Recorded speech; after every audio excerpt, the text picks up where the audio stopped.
takut, bersih nggak ya untuk anak dan keluargaku? Kami mengerti kekhawatiran Ibu. Untuk itu, Le Mineral menggunakan galon yang selalu baru agar terjamin kebersihannya. Le Mineral.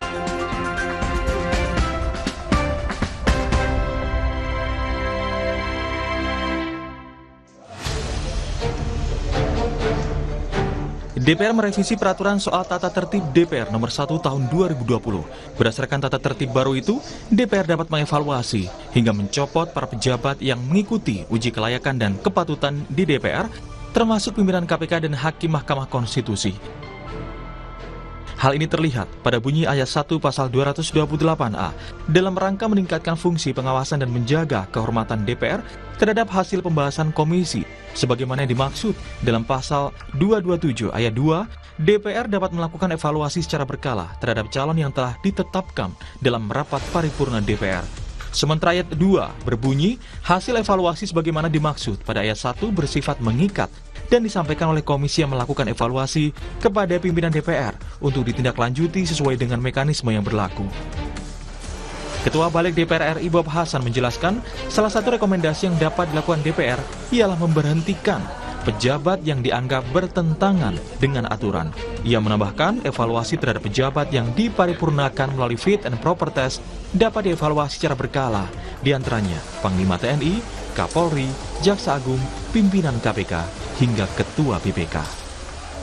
Peraturan 228A diselipkan pasal bahwa DPR memiliki kewenangan untuk melakukan evaluasi terhadap jabatan calon-calon yang sebelumnya dilakukan fit and proper test melalui DPR.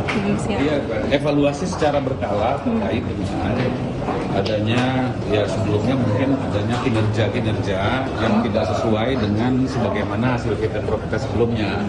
Dimungkinkan seperti itu. Sementara Ketua Dewan Nasional Setara Institut Hendardi mengkritik keputusan DPR yang dapat mengevaluasi hingga mencopot para pejabat yang mengikuti uji kelayakan dan kepatutan di DPR. Menurut Hendardi, keputusan itu adalah bentuk intervensi keliru atas prinsip check and balance dalam sistem ketatanegaraan. Baiknya DPR berfokus pada tugas utama pembentukan undang-undang, pengawasan atas terjaganya undang-undang atau berjalannya undang-undang, dan yang dibentuk dan fungsi budgeting secara lebih berkualitas, bukan merancang ranjau-ranjau politik dan kekuasaan yang ditujukan bukan untuk kepentingan rakyat, tetapi memaksa kepatuhan.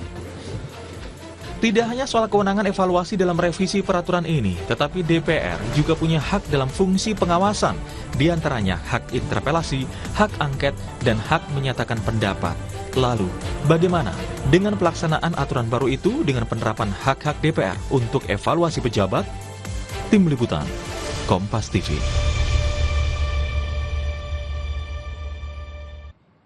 Saudara, revisi peraturan DPR RI nomor 1 tahun 2020 tentang tata tertib yang menyatakan bahwa DPR ini bisa atau memiliki kewenangan untuk mengevaluasi bahkan hingga mencopot sejumlah pejabat negara yang pernah menjalani fit and proper test menuai kontroversi.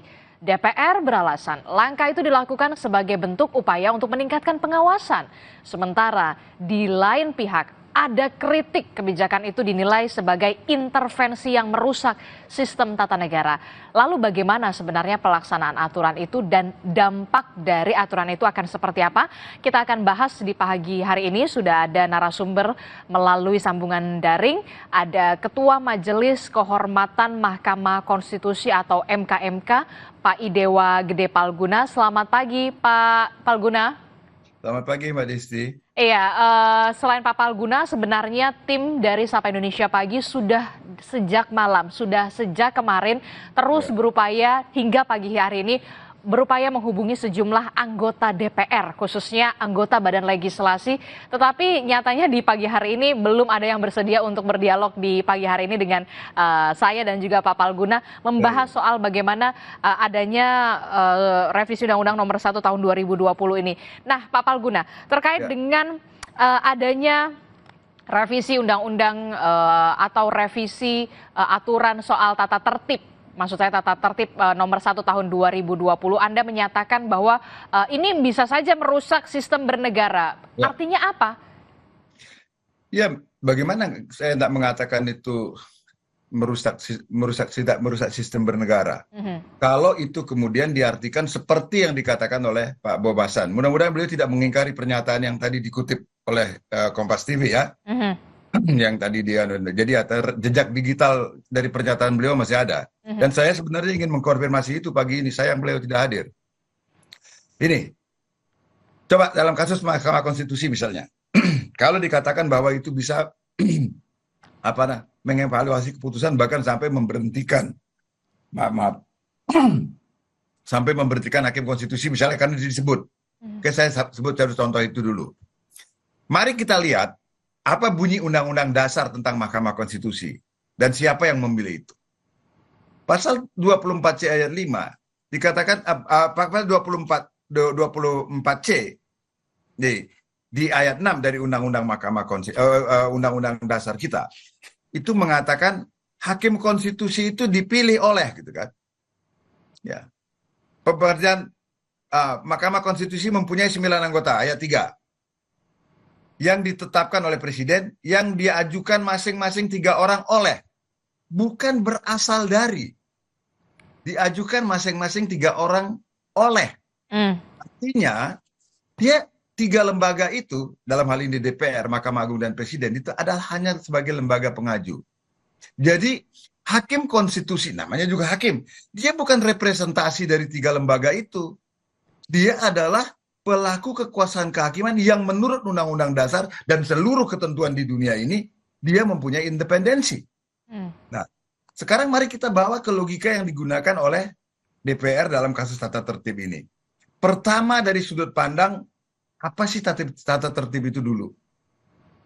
Kalau kita sepakat mengartikan tata tertib itu adalah, misalnya padanan bahasa Inggrisnya, sebagai standing orders, ya, itu kan mengikatnya ke dalam. Misalnya, kapan putusan bisa diambil, bagaimana tata cara memilih ketua dan wakil ketua, kalau anggota ada yang melanggar, bagaimana tata cara penjatuhan sanksinya, mesti dibentuk kalau terjadi pelanggaran, bagaimana cara mengambil keputusan, quorumnya seperti apa, quorum keanggotaannya, quorum kehadiran dan quorum pengambilan, itu isinya.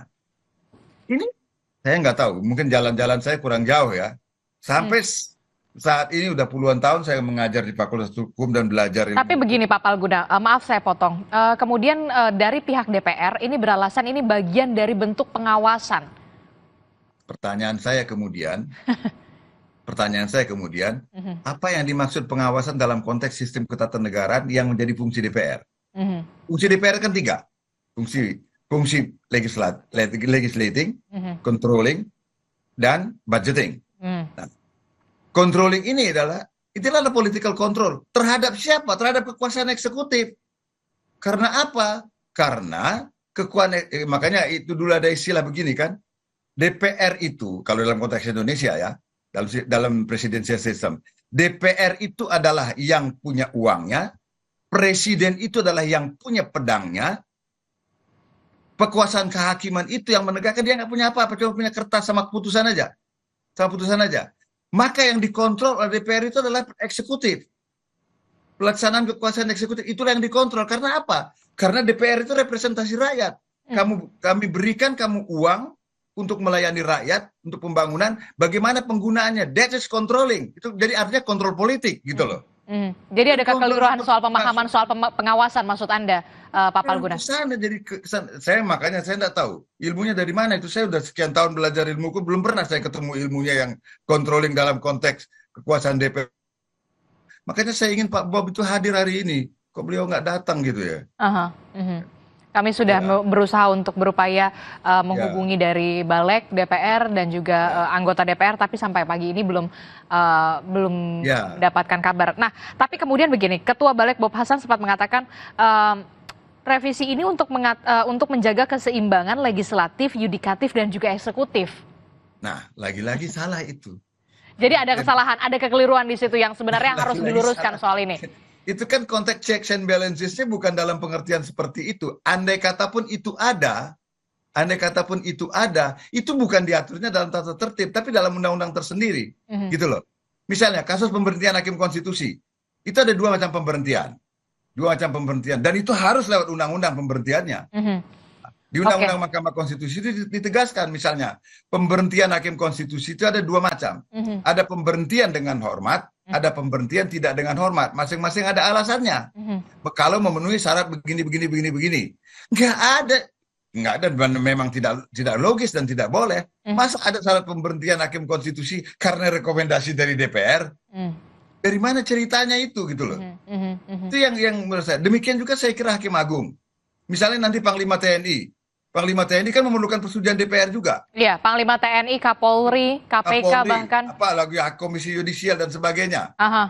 Kemudian di tengah jalan dianggap tidak perform, lalu diberhentikan begitu saja oleh DPR. Apa begitu cara kita bernegara? Yang lebih gawat lagi begini, Mbak. Yang menurut saya ya, ini bisa ada dampak internasionalnya. Karena begini, misalnya untuk, katakanlah, penerimaan duta negara lain gitu kan. Itu kan memerlukan konsultasi dengan DPR gitu kan lah, gitu kan? Tiba-tiba hasil konsultasi itu dibatalkan, itu bisa rusak hubungan diplomatik kita dengan negara itu, ya enggak? Nah itu loh, kalau cara mengartikan kontrol itu dengan sesuka hati seperti yang dimaksud oleh keterangan yang paling tidak ya, mohon maaf saya nggak tahu keterangan yang lebih lengkapnya, paling tidak yang bisa saya tangkap dari pernyataan Pak Bob Hasan tadi itu, gitu. Oke, berarti justru akan ada terbuka peluang tumpang tindih soal kewenangan DPR ya kalau soal adanya revisi revisi peraturan DPR ini? Bukan hanya tumpang tindih, negara ini jadi sesat, Mbak, dengan peraturan yang begini ini, karena nggak jelas dasar berpikirnya maupun landasan teoritiknya dari peraturan tata tertib yang seperti itu. Mohon maaf, saya ngomong agak keras. Karena ini persoalannya adalah pertaruhan tentang bangsa ini tegak ke depan, mau tegak di atas undang-undang dasar atau pada hegemoni DPR yang macam ini gitu. Itu saya harus keras ngomong berbicara dalam soal ini. Ini benar-benar soal prinsip. Prinsip apa? Prinsip pemisahan kekuasaan yang kemudian sudah diatur berdasarkan checks and balances menurut undang-undang dasar, bukan menurut maunya DPR. Gitu. Oke, termasuk juga bisa saja berpeluang soal adanya kepentingan politik di sana, politis di sana, ketika nanti benar-benar ini dilakukan. Adakah pikiran lain selain kepentingan politik kalau bunyi rumusannya seperti itu dan tidak ada dasar hukumnya atau tidak ada landasan teoritiknya untuk membuat ketentuan seperti itu? Lalu nggak usah jadi sarjana hukum lah. Masyarakat yang paling awam pun kalau melihat rumusan yang seperti itu, adakah hal lain di luar kepentingan politik kira-kira yang melandasi itu? Jadi ini semata-mata soal pertimbangan politik menurut Anda? Ya itu. Saya tidak menemukan argumentasi lain. Karena kalau saya lihat secara teoritik, berdasarkan teori-teori hukum tata negara yang saya pelajari selama ini, nggak ada dasar, karena standing orders bisa memuat ketentuan yang seperti itu. Gitu. Apalagi juga DPR kan punya hak angket, hak interpelasi. Sebenarnya sudah lebih dari cukup itu begitu loh. Tidak perlu memperluas lagi kewenangannya. Itu yang disebut sebagai legislatif parliamentary oversight. Nah itu betul. Nah itulah fungsi kontrol itu dalam konteks yang seperti itu gitu, Mbak. Bukan dalam seperti ini lewat peraturan tata tertib pula. Aduh, saya antara gregetan mau bagaimana gitu loh. Makanya kalau ada dari Balik hadir hari ini akan bagus sekali supaya kita cover both side. Saya khawatir saya dianggap nanti mengadili dengan forum karena cuman kita berdua yang omong-omong ini. Iya betul. Terakhir, apa yang kemudian Anda bisa bayangkan jika memang peraturan atau revisi peraturan DPR RI nomor 1 tahun 2020 ini tetap dilaksanakan? Apakah benar nantinya akan penuh dengan konflik kepentingan? Satu, konflik kepentingan saya khawatir juga akan terjadi chaos.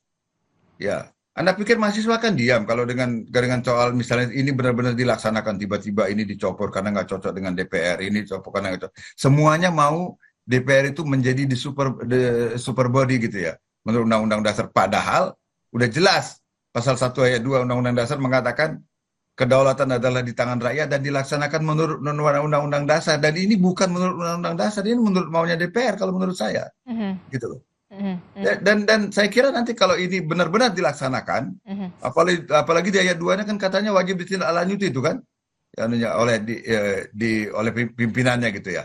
Nah, dan benar kemudian itu dilaksanakan, saya kira akan terjadi konflik kewenangan, bukan hanya konflik kewenangan, mungkin ya akan terjadi keributan dalam sistem ketatanegaraan kita. Saya nggak tahu kenapa juga hari-hari ini kok kita nambah-nambah masalah setelah masalah yang satu belum terselesaikan, masalah yang lain belum terselesaikan, ditambah lagi ini. Usulan apa terakhir yang ingin Anda sampaikan kepada DPR jika memang DPR saat ini sedang menonton? Ya, udahlah, gantilah itu. Nggak usah lah ada ketentuan dulu. Saran saya satu aja, cabutlah ketentuan itu. Itu aja pendek saran saya.